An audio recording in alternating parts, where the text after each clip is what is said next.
Human reproduction relies on physiological processes, but clinical medicine treats it as a highly managed system. When the variables of this system require adjustment, physicians rely on specific algorithms of intervention. The baseline metric for this system is a standard 40-week gestational timeline, progressing smoothly from fertilization to full-term delivery. This timeline charts a standard progression, but biological reality frequently deviates. An unwanted conception occurs, a pathogen invades the pelvic cavity, or fertilization fails entirely. When these deviations occur, modern medical science does not leave the outcome to chance. It deploys targeted protocols to either halt, repair, or bypass the biological machinery. The first protocol relies on strict medical and legal thresholds to safely terminate a pregnancy before it reaches full term. The second involves mapping and managing sexually transmitted infections before they can dismantle the reproductive architecture. The third utilizes extreme mechanical precision to engineer conception in a laboratory when the body cannot achieve it alone. Reproductive health requires navigating an intersecting matrix of legal constraints, pathogenic behaviors, and cellular engineering. Medical termination of pregnancy, or induced abortion, operates on a massive scale. Globally, 45 to 50 million of these procedures are performed every year, accounting for 1/5 of all conceived pregnancies. Because of the emotional, ethical, and physical complexities involved, governments heavily regulate these procedures to prevent clinical misuse and to mitigate the severe dangers posed by unqualified practitioners. In India, the framework governing these interventions is defined by the Medical Termination of Pregnancy Amendment Act of 2017. We can map this legal threshold directly onto the gestational calendar. The core mechanic of the MTP Act strictly gates clinical intervention based on time, establishing a clear division at 12 weeks. During this first phase, terminating the pregnancy requires the clinical opinion of just one registered medical practitioner. This lower legal barrier correlates directly to biology. First trimester terminations are considered relatively safe, with minimal risk to maternal health. The protocol tightens significantly in the second trimester, defining a high-risk zone between 12 and 24 weeks. Because second trimester procedures carry higher clinical risk, the legal algorithm now requires the consensus of 2 medical practitioners, formed in good faith. Approval in this late stage requires strict diagnostic proof. Either continuation poses a grave risk to the pregnant woman's physical or mental health, or there is a substantial risk the child would be born with severe physical or mental abnormalities. These controlled conditions exist to prevent dangerous, illegal practices, particularly the illicit use of amniocentesis to determine fetal sex, which frequently leads to illegal female foeticide.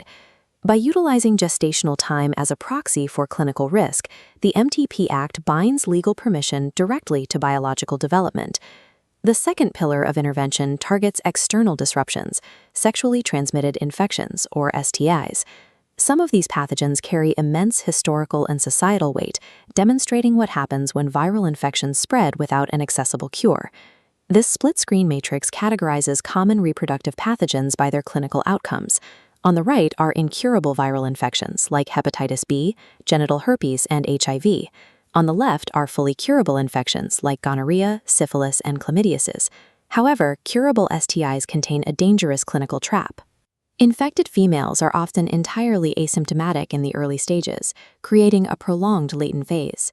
Even when minor symptoms like fluid discharge or slight pain do appear, the social stigma attached to venereal diseases deters patients from seeking timely testing, pushing medical detection dangerously late. Looking at this cross-section, we can track the biological consequence of that delay. Without early intervention, the pathogen spreads upward from the initial infection site and invades the pelvic cavity. This advanced stage of infection causes widespread tissue inflammation, diagnosed as pelvic inflammatory disease. As the inflammation persists, it physically damages the anatomy, leaving thick scar tissue that narrows or completely blocks the fallopian tubes. This structural blockage forces severe reproductive failures. An ovum can become trapped, leading to a fatal ectopic pregnancy, or the scarring can cause stillbirths and permanent infertility. Long-term, an untreated pathogenic presence in the reproductive tract can even lead to localized cellular mutations and cancer. Untreated STIs systematically dismantle the reproductive architecture. The delay between infection and detection allows a minor, treatable issue to cascade into permanent biological failure. When diseases like PID cause structural blockages or other congenital issues result in infertility, medical science deploys assisted reproductive technologies. These methods move conception out of the body and into the laboratory, replacing biological chance with engineered intervention.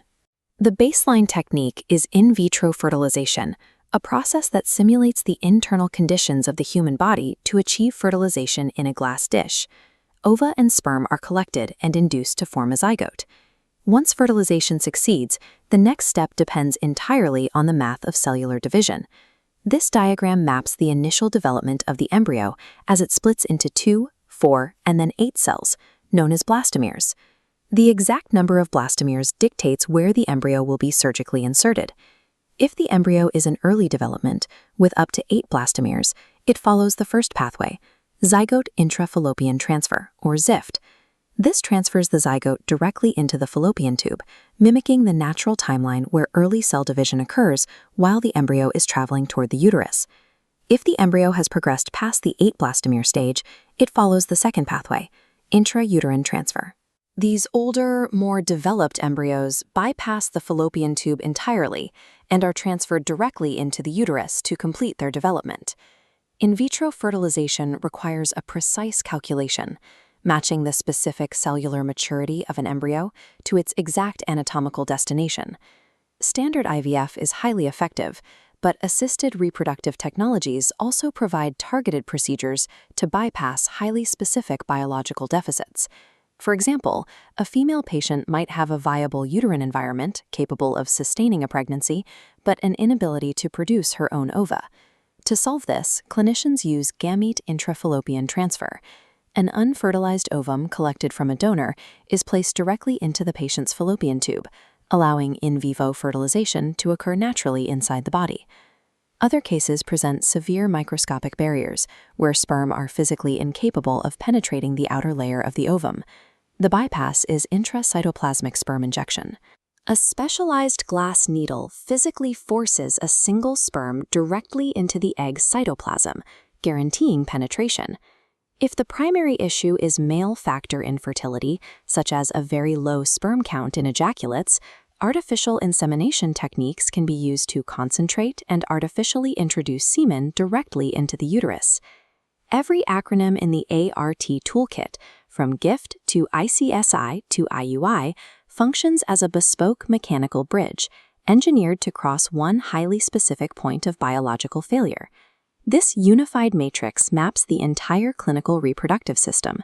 Legal timing, pathogen management, and cellular engineering constantly interact. Untreated infections cascade into pelvic inflammatory disease, causing scarring that necessitates IVF bypasses. But these specialized procedures demand expensive instrumentation, making them affordable to only a few. In resource-constrained environments like India, this creates a stark socioeconomic reality. Millions of infertile couples lack access to these technologies, existing alongside a vast population of orphaned and destitute children. When clinical and mechanical interventions fail, or when financial and social barriers place them out of reach, the ultimate bypass to parenthood is legal adoption. Medical science can track pathogens, calculate cellular divisions, and manipulate biology with incredible precision. But sometimes, building a family relies entirely on legal and social mechanisms rather than clinical ones.